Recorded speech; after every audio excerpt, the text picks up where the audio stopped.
This podcast is sponsored by nobody. Hey dudes, welcome to Splat from the Past, the only 80s themed horror sci-fi show where things can get totally radical. Now today, I will be welcoming George Figs. You all know him from most of the early John Waters movies.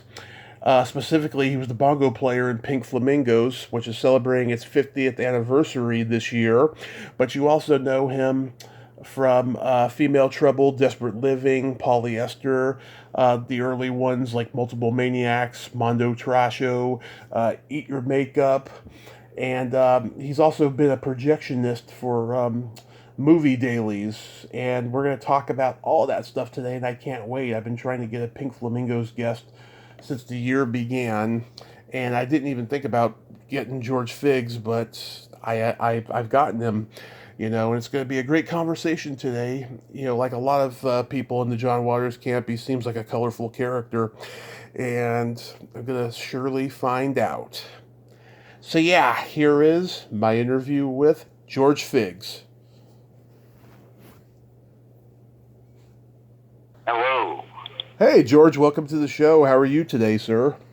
I'm good. Awesome. This is such a great honor. Thank you for taking the time today. No problem. No problem. I'm always glad to do stuff for Dreamland. So Dreamland is where I live, so it's I like to make it comfortable here. Nice. So going back in time, how did you meet John Waters?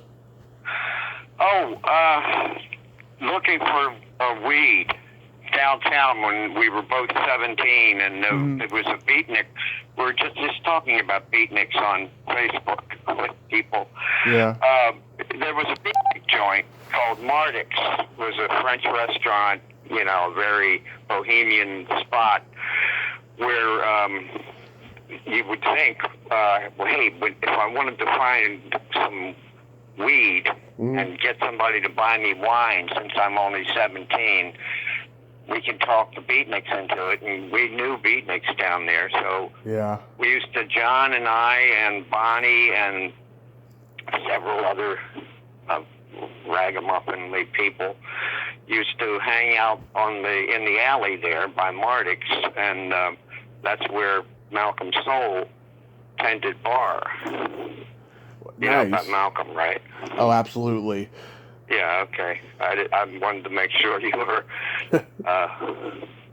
yeah, Malcolm was supposed to play the Wicked Witch in Dorothy the Kansas City Pothead, which Pat Moran and I and John and Dudley Gray were supposed to make. Well, we made the first few little reels, and it was in color. Yeah. You've seen the fragment that's left on YouTube, right? I think so, yes. Yeah, there's a fragment of it. That's all there is. I played the Grass Man. And I was up on another cross, but my first cross was a stick because I was the Scarecrow. The Grass Man. It was Dorothy the Kansas City Pothead, and the first person she came to see was me because I was the Grass Man. Yeah. So when you first met John, I mean, did you think from the very beginning that he was this, sort of mad genius? Well, we were all kind of mad, and it's kind of a wonderful sea of madness and confusion and beauty, and we were just, making art is what we were trying to do. And anybody who was really doing, John was really making something, and so all of us people who were also makers were drawn to him, and he just started a fire burning, and we all blew on it. Yeah. Yeah. Because he had the stuff. He was obviously on the money, bullseye. So that was obvious from the very beginning. That's why we all would do practically anything he had. Like, yeah, well, I don't need to elaborate. Yeah, so the first time you The two... Goldberg around the world. Yeah. The first time you two do a movie is it's Eat Your Makeup? Yeah, the Eat Your Makeup was the first one I was in. I played Prince Charming, who kissed the models and brought them back to life after they modeled themselves to death. Mm-hmm. Yeah. I saw a fragment of it at John's big show at the Baltimore Museum of Art a few years ago. Mm-hmm. They had loops of all the early stuff. Did all the memories keep coming back to you when you were watching it? The memories never stop coming back to me. I'm a memory machine. Yeah. Yeah. That was a fast shoot, right? Which shoot? Eat Your Makeup. Eat Your Makeup. That was just a quick shoot you guys did. Eat Your Makeup. Yeah. That was a smear. I can remember it sort of barely. I'm glad there's film of it because I don't think I'd ever be able to. We were all really drunk and tripping and doing speed and just being crazy. Yeah. And then there was Mondo Trasho, which I know Waters was disappointed by the final result of the film. But what was making that film like? Well, he wasn't. I don't know if he was. Where did you read that? Did he tell you that? No, that was just IMDb stuff. Oh, well, they don't always get their stuff right. I know. I don't know. Anyway, yeah, that was the first real. That was the birth of Divine. Because the Miracle in the Pig Pen with, with Glenn and Bonnie squirming in the frozen pig shit was unbelievable. Excuse my, I swear all you want. This ain't a family show. Okay, great. Yeah, but it was quite a shoot. That scene. I mean, it was cinema history. Yeah. You had to be there. The barbed wire, the pigs, the half-frozen, slimy pig shit, and, mud, and yeah. This was like the first 90-minute John movie. Did you say, how are we going to sustain all that trash in 90 minutes? Well, it was easy because it was brimming out of our cans. We were overflowing with trash and jewels. Yeah, and then you played. Played Jesus Christ in Multiple Maniacs. Yeah, John knew that I thought I was Jesus Christ at the time, because of several acid trips and what have you. And since I was raised Roman Catholic, and I was in the seminary for a year, and he knew that. Well, see, that's the thing about us, the original Dreamlanders. John wrote around us. He wrote, we were the characters, Susan and me and Divine and Mink, and he wrote and embellished our real selves in a way, because he's an artist, Yeah, you guys were he did. He like any great director used us as his paint. Yeah, you guys were like yourselves, but exaggerating yourselves, right? Yeah, we were ourselves exaggerated in John's sense of humor and his slant on it, because he can always embellish on something that already exists. That's what art is. That's what you do. I'm a painter. That's what I'm a painter, writer, musician, all that stuff. Mm-hmm. Now I haven't seen this movie. Do you get crucified? Oh yeah. Oh, that was the best part about it. I've always wanted to be crucified, and I finally got to be crucified on camera, and I got to carry my cross and everything, and participate in one of, if not the most blasphemous frames of film in cinema history. Yeah. Even more so than the cinema history. Even yeah. more than Sallow, beyond Sallow. We're beyond Sallow here with John. Because people have compared that sequence, by the way, to Pasolini. Yeah. And we kind of felt it at the time that we were making a movie. You know? Mel Gibson can eat his heart out. Well, John showed Willem Dafoe the shot, the footage of our Jesus. Yeah. Yeah. He was interested in seeing, just when I died, when I puked blood, Yeah. That if you've seen the scene, then you know what I'm talking about. Yeah, maybe someday I'll get to see it. See, and it coincides with the orgasm in the church. Yeah. See, that's the beauty. But John's editing is amazing right there. He created a supreme blasphemy, a blow against the empire, against the Catholic Church that most of us Streamlanders were like, Catholic sadism victims. Yeah. That I like that supreme blasphemy. That's a great term. Yeah, I coined the Remaniacs. And that's the ones that are left of us. Can you believe the members of Lady Divine's cavalcade of perversion? Yeah. Can you believe it's been 50 years since Pink Flamingos? Yes. Yeah. I've lived all 50 of them.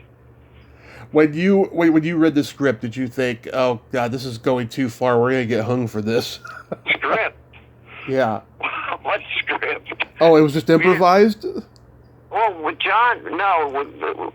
Sometimes we got scripts, but we didn't need them because John told us what to do and what to say, and we rehearsed our lines and stuff like that when we had them.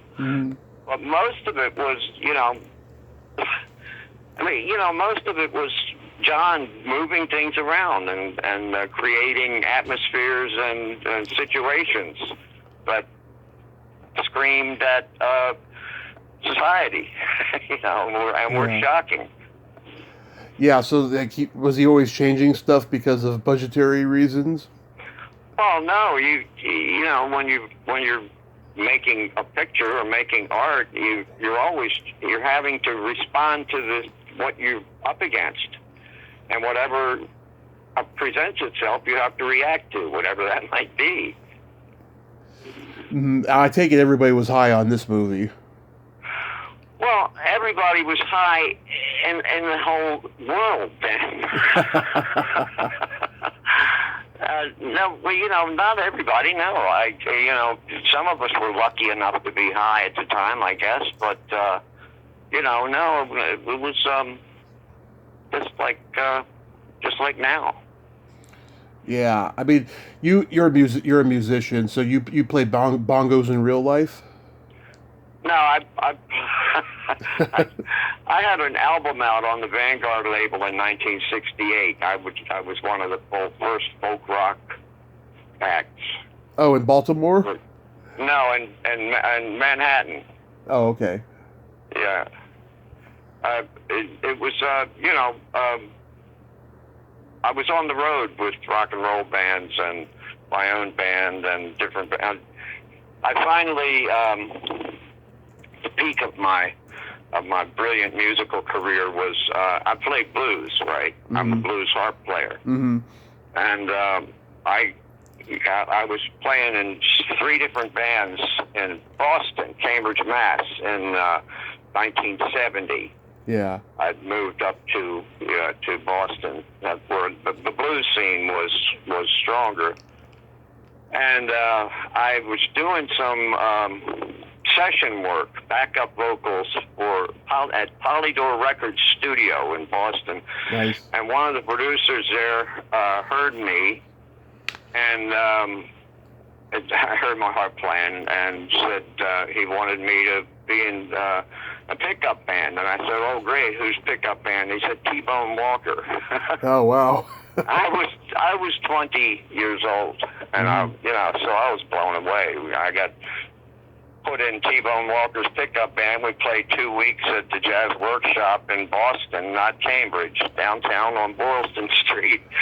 So, and it was, I learned more in that 2 weeks playing with those guys. Muddy came, and I got to jam with Time Top Perkins, and, it was 2 weeks of booze and coke and craziness. And I had already been through it once. I had almost died in 1969 from strychnine-laced LSD from the CIA, from COINTELPRO. Well, we got hit with it at Stony Brook. We were playing a gig at Stony Brook, and the CIA wanted to get the English department because they thought they were a bunch of commies. Yeah. And or whatever we were. We were the enemy. Yeah. Nixon was king. And those were the days, youngster. Yeah. I'm telling you. Yeah, anyway, so I lived through that. They didn't kill me. I lived through that, and so when I repaired myself, I got drawn back up to Boston, back on the road, and that's how I got that gig with them. But once I had done 2 weeks and done all that coke and drinking again, I was once again sick, so I retired to a friend of mine's farm, Dick Martin's farm in New Hampshire, outside of New Ipswich, New Hampshire, and recovered there, and then came back to Baltimore for Pink Flamingos. Yeah. No, in 1972, I came back to Baltimore. So. Yeah, who were the bands that you were on the road with? Oh, well, the other bands were bands like Paul Butterfield, the Mothers of Invention. Oh man, I love those guys. I got to we were at the Vanguard Studios on East 10th Street. Were owned by this small company called Apostolic, and they were kind of a subsidiary. And it was Frank Zappa,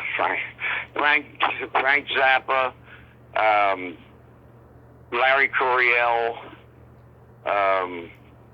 and us, a band called the Bar Cry, and Jim Pepper, jazz guy who had the Witchy Taito hit in 1968, the crossover hit on Soul Stations.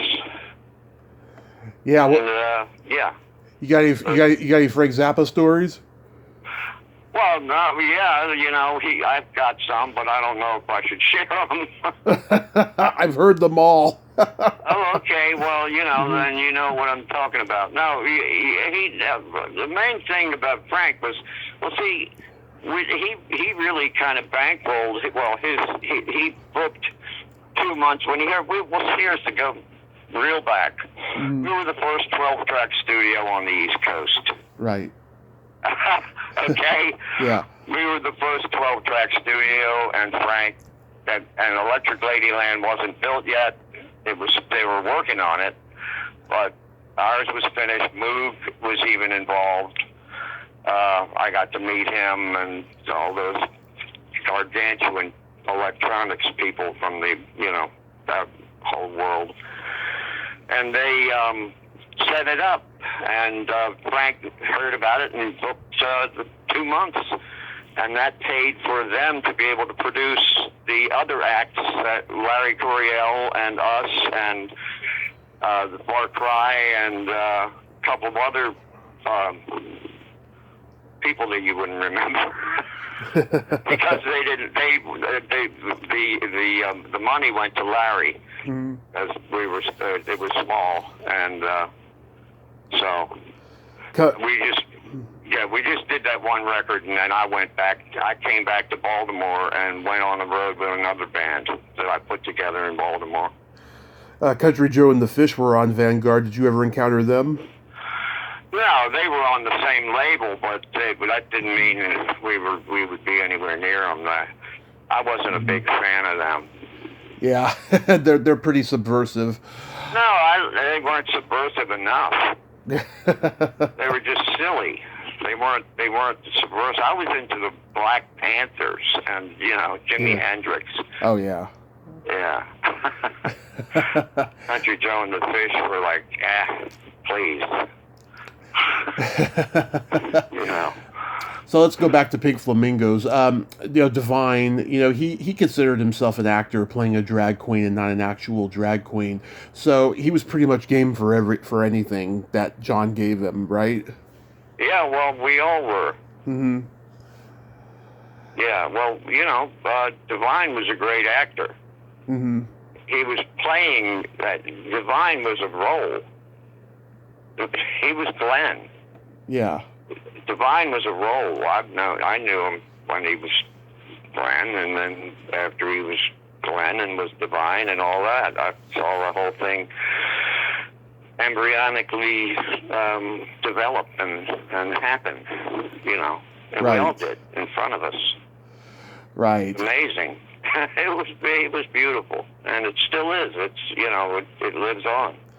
Yeah, I mean, everyone, there's so many memorable moments in the film, but everyone always, has to mention the ending with the dog shit. And what I've heard is that they gave the dog an enema to shit or something. I was there that day. No, I was there. Mm-hmm.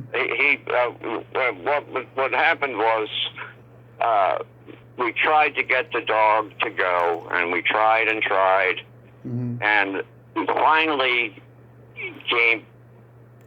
gave out with this disgusting half diarrhea, lumpy mess that Divine actually did pick up with his fingers and eat. That he did, there was no special effects, there was no cutaway, there was nothing. He ate dog shit. Mm-hmm.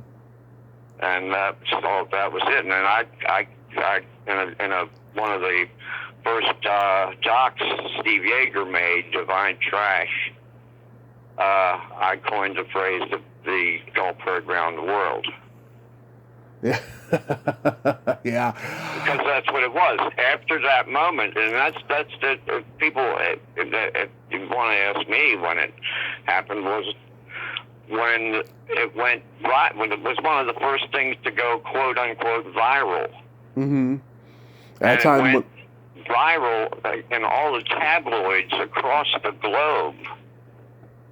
And it all connected in this one sort of lightning bolt of a media blip, that just stayed. It stayed. It left a stain, and that couldn't be forgotten. Yeah, I mean, he looks like... He hit the bullseye. Again, John was a marksman. He is a marksman. He still is today. He's one of the funniest people alive. He is. He's a genius. He really is. He's one of the smartest, funniest people I've ever known. Now, here's something I've never been able to find out. After Divine ate that shit, did he throw up? No, No, he disappeared. Oh. So no, he went into it was on Tyson Street, and we had one of the people lived there, and I didn't see anything after that.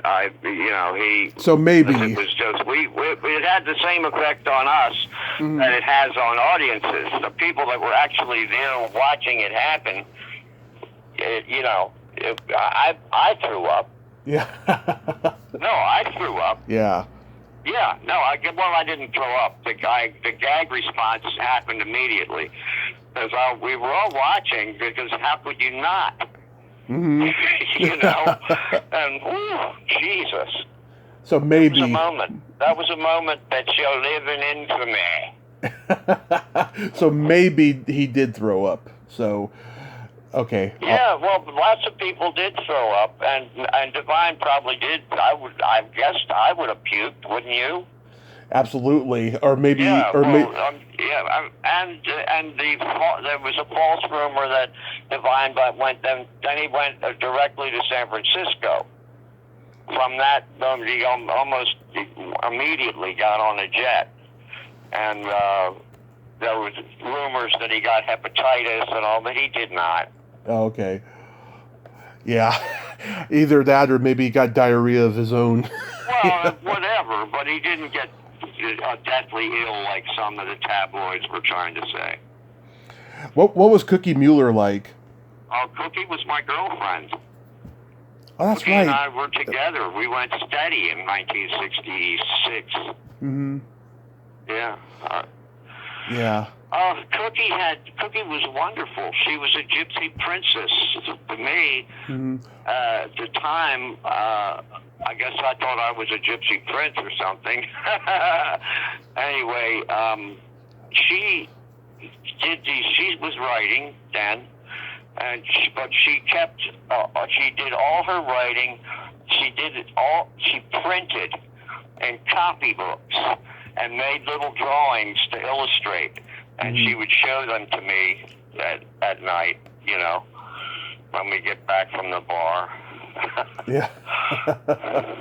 Yeah, I know a guy who interviewed her son a couple of years ago, and he said that she was a great mom. We were in love. We vowed to kill whoever we were unfaithful with. Yeah. Yeah, we were that kind of extremely passionate affair that lasted about 6 or 8 months. Yeah. Was she the girl that got away? Oh no, she was one of the girls that got away. How about Edith Massey? What was she like? Oh God, Edith was a goddess. Yeah. Me and Bonnie Pierce, Mary Vivian, and Eddie Perenio and I went to when people were drinking at Pete's Hotel at South Broadway across the street with John and everybody. There was a no-name bar called the Lone Star Bar across the street in Catty Corner down the way, and nobody went in there, and I used to go in there, and there was this lady in there who was the bartender who was amazing, and that was Edie. She would talk to us. I would get 15-cent drafts and sit in there and bullshit with Edie about everything that was going on. She was hip. Mm-hmm. She wasn't stupid. She was innocent and confused, easily confused and stuff like that. She wasn't anybody's patsy. Yeah. And she was the most, Edie was probably the kindest person that has ever lived. Yeah. She glowed like some kind of goddess statue, and her shop was a temple that people visited, and that all the strays would come to the stray magnet. Edie and Jean, her girlfriend Jean was. Have you ever heard any Jean stories? No. Really? Yeah. Oh, you don't know about Jean? No.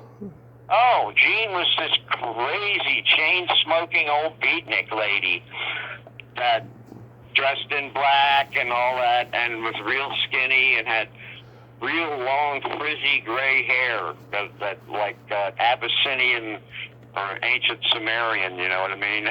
She was wild looking. Anyway, she had yellow hands from chain smoking. Yellow hand, like yellow hands. She had a yellow hand, starting at those two fingers, you know. Yeah. And you know, she and Edie just took in all the stray dogs and cats and fed them in the neighborhood, and all the stray people and people like us. Mm-hmm. And you know, Edie was just she was a mother figure to a lot of people who were disenfranchised, let's say, in one way or another. Yeah. I just talked... And all through the whole spectrum of disenfranchisement that you can go. From being trans to being gay to being a drunken loser puking on the sidewalk. Her heart was there, you know. She was the beating heart of the cosmos. She really was. It was amazing. I just started on Edie. I'll rap, you know, wax rhapsodic. I just talked to Gina Schock, the drummer for the Go-Go's. She was the drummer for Edie's band, Edie and the Eggs. With my friend Ben Saipu was my partner on that record in 1968, and he was the guitar player and leader manager of Edie's band. Yeah, Gina describes Edie as a lonely old lady who just wanted to be loved. I thought that was a good description. Well, yeah, that's true. She just wanted to be loved back, so she loved everything. Mm-hmm. She loved everything and everybody. That's wonderful. Yeah. My favorite part...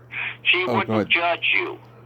Yeah, she wouldn't judge you. She knew what it was like to be judged, and she would not judge you. And that was, you know, a great example for her to show to forming adolescent and whatever minds. Yeah, my favorite part of the whole movie, of course, is David Gluck's singing "Asshole," and I thought this was the best part of the movie. How did John even find that guy? Okay, I found him. Oh, you did? He was a yogi, and he was the ex of my then girlfriend, Laurie Birnbaum. She was my girlfriend, and she said, "Hey, I have this. My ex is a yogi, and he does this thing that I think John would be interested in." And I said, "Oh, really?" And John was very interested in it. Yeah. So that's where that came from. I mean, God. Rest his soul. Rest his soul and his asshole. Yeah, I'm still impressed by it. You know, it looked like he died a few years ago. I know. I'm still impressed with that gift. I mean, it was like a vulva clitoris. That singing asshole. Yeah, it was another cinema. It was another moment in cinema history that you know I expect to see in what's that Scottish guy's name that does this,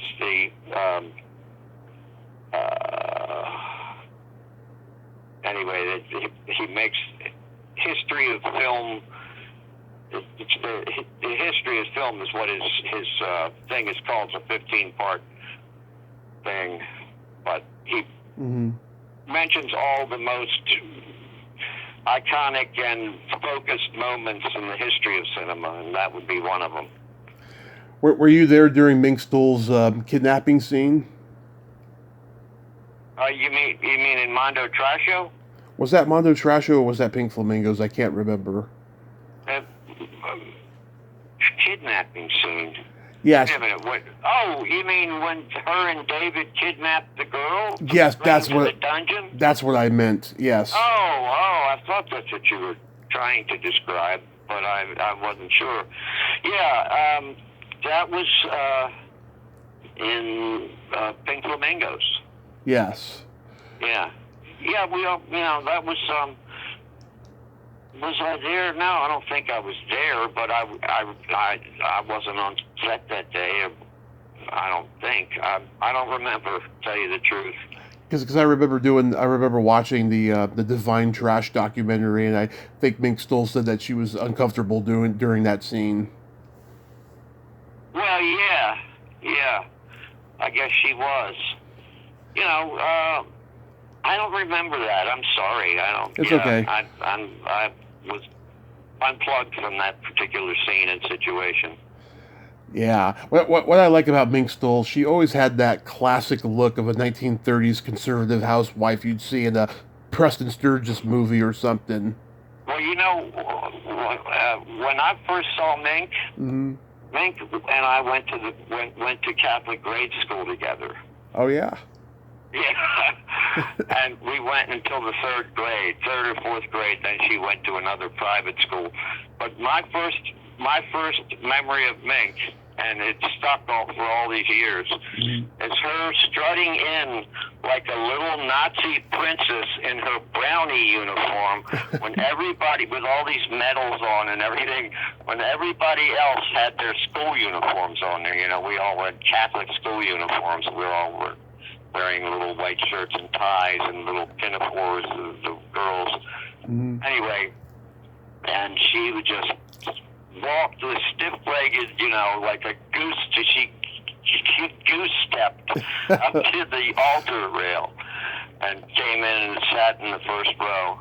And I thought, who in the fuck is that? And it was Mink. And, yeah. She's amazing. She's a great actress. Yeah. And a songstress too. She's she does torch songs. Yeah. She's good. She's So a very talented lady. She I've is. known her practically all my life. So I take it the movie had a difficult route of getting theaters to play it. Well, yeah. I would think it would. Well, it was a push. The juggernaut of filth was just starting to roll, and of course it's rolled over everything now because John is like on top, you know, and as it were, and the talk show circuits and everything. Yeah, it seems like in those days, people would pay theaters to play the movie. Well, now I introduced it to Toronto, and when it the re-release in 2014 was it? Mm-hmm. It was. Yeah. Anyway, it had never been played there. Mm-hmm. Multiple Maniacs. We are talking about Multiple Maniacs. No, Pink Flamingos. Oh, Pink Flamingos. I mixed the two up because they were so close. Yeah. And things, yeah. Yeah. Does anything stand out from Female Trouble? Oh, yeah, everything. You know, Vincent making the cage was a big deal. We all kind of were in awe of that. Well, it was the same team that made Lobstora. You know, Vincent and his brother Paul and Eddie and me and a few other people were gathered in the welding studio, and you know, Vincent is the main architect of all that stuff, and we just followed what he said and added what we knew to it and came up with Lobstora and whatever. How about Desperate Living? Oh, Desperate Living was fun. It was cold, and it was a hard shoot. That's for sure, and especially for Susan. It took a lot out of her, and that still hasn't been put back. She's doing well, though. Susan is a great painter. I don't know if you knew that, but she is. No. Yeah, she's a really, really good painter. She's one of the best painters in Baltimore. Nice. Her and Vincent. That was John's Val first. Middleman, he's dead. That was John's first R-rated movie because he had been doing these X-rated movies. Big Flamingos? No. Desperate Living was the first R. Desperate Living. Yeah. Desperate Living, yeah, well, there's not too much I can say about Desperate Living without getting in trouble. Okay. Let's move on to Polyester then. Yeah. Well, I wasn't, by the time of Polyester, Mm-hmm. I was working at I'm also a projectionist. Mm-hmm. And I was working at the Charles, which is the flagship theater of the Dreamlanders at the time, during the 80s in any way. Yeah. Pat Moran ran the theater, and you know who she is. Yes, I did. Yeah, okay. And we all worked for her there, and we split the teams, Mm-hmm. split between the Charles Theater and whatever John was shooting. Mm-hmm. And, Yeah. Did John let you keep any of those odororamas? Oh, I have one that's lost down in one of my pianos. I'd have to take the piano apart to get it out, I guess. Did he ask you to do Hairspray or Crybaby? No, I did, my first wife and I did a lot of the signage and props for Hairspray. Mm-hmm. And we helped with Vincent, of course. We worked for Vincent making cutouts of musical notes and things like that for Corny Collins and for that whole thing. We did props and sets. And I was working at the theater then too. I was the projectionist and assistant manager when Pat was away, being involved with John. Mm-hmm. You play a guy named Neuter in A Dirty Shame. Yeah. And my partner is, I was on the Buddy Dean show twice. Uh-huh. When it was on the actual Buddy Dean show that they satirized in Hairspray. Mm-hmm. Where they did the Madison and all that. And the committee was made up of the stars from local sort of committee dance show celebrities, and Mary Lou Raines was the queen of them. She was my partner in Dirty Shame, the queen of the Buddy Dean committee. Mm-hmm. So did you just fall into being a projectionist? No, I've been, a projectionist since when I played at the coffee at a local coffee house, and I arranged for the first public showing of John's films. Mm-hmm. Hag in a Black Leather Jacket and the other Roman Candles. Mm-hmm. And Eat Your Makeup.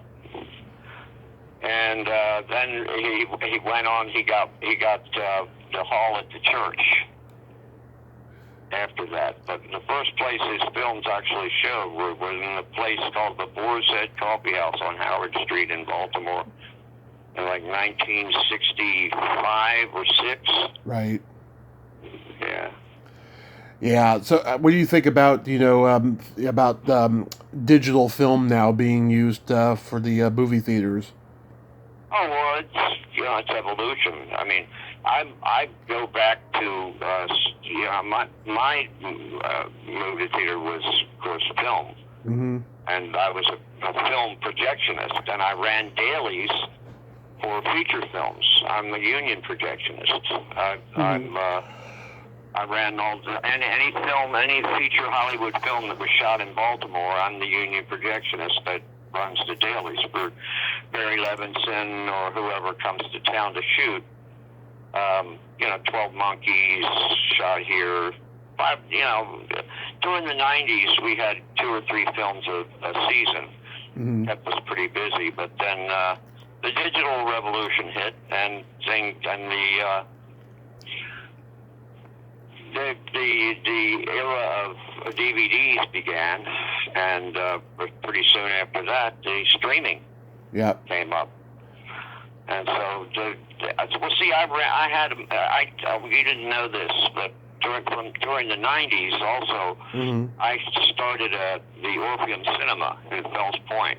Right. I had a revival house for 10 years, where I ran 1,000 films for the people of Baltimore. Mm-hmm. I had double features. I was open 364 days a year. Mm-hmm. And I ran revival films, and any films like Freaks and John's Films, and I think nothing beats old film, though. I mean, it's just magic. Cinema pure. I'm with Scorsese and his bunch with film purity and cinema purity. Cinema, it should. There are many levels of cinema. There are movies, there are flicks, and then there's cinema. Yeah. One of the kings just died, Mr. Jean-Luc Godard. Yes. Died, and that left a big hole. He's a bright light that lit the way for a lot of people. Yes, indeed, and he was a contributor to Jerry Lewis becoming a god in France. He supported his films. Yeah. Yeah. That's a funny story. Yeah, I mean, I think that, nothing beats old film. When I see movies nowadays all digital, I feel like I'm watching an attraction theme park ride. It's you are. Yeah. You are watching an attraction theme park ride, especially if you're watching any of the Marvel universe or any of that, that ilk of superhero film. Right. That's all that is. It's an amusement park ride for your mind and to get you away from whatever else you'd be doing. I know. It's very low on plot, but it's all effects. Yeah. So what are you doing these days? I'm a painter. Mm-hmm. I'm a painter. I've been a painter all my life, as well as everything else. But I've always been a painter, and even when I was on the road with rock and roll bands, I painted people's guitars, and I painted, whatever. Have you do you still play music? Oh yeah, I still play, but I retired in '93. I opened for Jonathan Richman. Really? Jonathan is one of my oldest friends. I got to be friends with him when I was in Boston, of course, making that blues records and stuff. And our bands used to play the Harvard Mixers on the same night, and the wild, drunken frat orgies. Yeah, Jonathan's he's a strong player. He's amazing. He's a force. Oh yeah, Roadrunner and Pablo Picasso was never called an asshole. Like that. Yeah, and I was dancing in the lesbian bar. Lesbian bar. Yeah, the lesbian bar. His song about I was dancing in a lesbian bar. Ooh. I never heard that one. I gotta hear that one. Yeah. Yeah, well, I was around with the Modern Lovers, but then later, when he went on the road, he would always come to when he would come to Baltimore, he would stay at my house. Mm-hmm. And, that was when I was running the theater in the 90s. Yeah, he's a talented guy, very underrated for sure. Oh, yeah. He's like the Velvet Underground meets the Muppets. That's a great way to describe him. It's a great way. So you knew him Lou Reed meets the Muppets. Lou Reed and Kermit the Frog, Yeah. You knew him when he had... he's like Lou Reed and Kermit the Frog to me. You knew him when he had like Jerry Harrison and David Robinson in the band? Yeah, when that was in Boston. Yeah. Yeah. Well, now his drummer is Tommy Larkin, is the one that was in Something About Mary with him. Oh, yeah. He's the drummer. He's an amazing musician. He's been around, been a session musician, played with Bob Dylan and all that stuff, you know. Yeah. Yeah. What kind of music do you like that you gravitate toward? Well, right now, what you want to know what I listen to? Yeah. What I was listening to when you called was Arab rap. Who's that? Arab rap. Arab rap? Arab rap, yeah. I don't And know. the other thing I listen to is the station out of Cambridge, UK, called Centuries of Sound, where this guy, James, I can't remember his last name, but he makes these mixes of every single year of recorded music from the 1860s on wax cylinders until he's gotten finally to 1943. Nice. And he does incredibly intense. He mixes in film clips, political speech, newsreel, and records, of course. Delta blues, what was happening everywhere, everything that was recorded in that year from all over the world. And I've listened to just about every year so far that he's done. But he does some years.